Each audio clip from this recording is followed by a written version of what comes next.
Best football game was Sunday night, Mike, this week in pros. We had Colts versus the Patriots. Great matchup of the decade. They played with each other a lot in this decade. Really high-level football game. It really was. I thought it was a lot of fun to watch. And it left a lot of questions afterwards with how do you handle things. One of them, Bill Belichick, going for it. On what yard line was that? They were on about the 28.5. They were between a little bit ahead of the 28. They're 28. And he pulled something that has got some people scratching their heads. Some people like the move.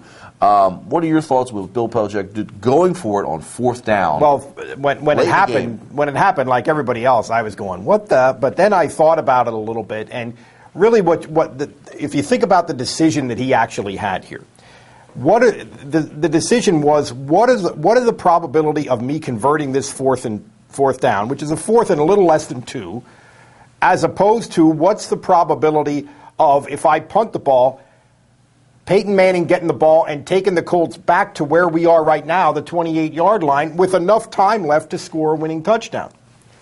I think if you think about it that way, I think it's pretty clear that it was smart to go for it because I think they have a better chance, a better percentage of converting that fourth and a yard and a half than they have of stopping Peyton Manning from, not necessarily from scoring, but just from getting to where we are right now, the 28-yard line. That's the question.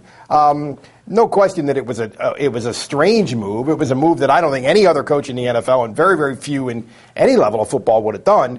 But if you just step back and think, what's the probability of winning the game? I think it was a smart move. Interesting. New England Patriots have always thought outside the box. That's an outside-the-box thinking process. No question.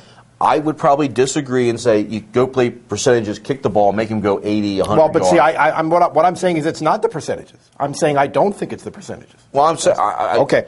One of his former players, William McGinnis, was asked the question, a defensive player, what did you think if you're on defense that he was letting his offense keep the ball and not, is it a slap to the face? He goes, well, my teammates back then, we would have been upset because we wanted to go make the play, but we had a bunch of guys that were veterans then. Okay, this is a young group. Let me ask you a question.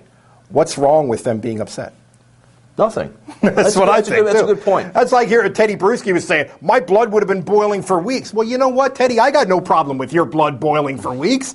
That might be a good thing. You better watch his blood pressure, actually. Well, Belichick, here's the thing. His best players right now are on offense, not defense. Without question. Ronnie Harrison's retired, McGinnis, Bruschi, the guys that were his playmakers before. He had good offensive players always, but he had a great defense. Those guys are young right now.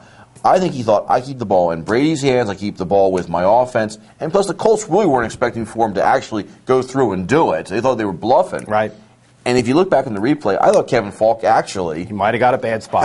He might have got a bad spot and might have really had the first down. I'm going to do a shameless plug right now. Okay. I have this explained to you in some detail with some links that you can go to see some of the math and some of the real probability on this on my blog. Billy Paul's Revisited, LancasterOnline.com. Check it out. Good marketing.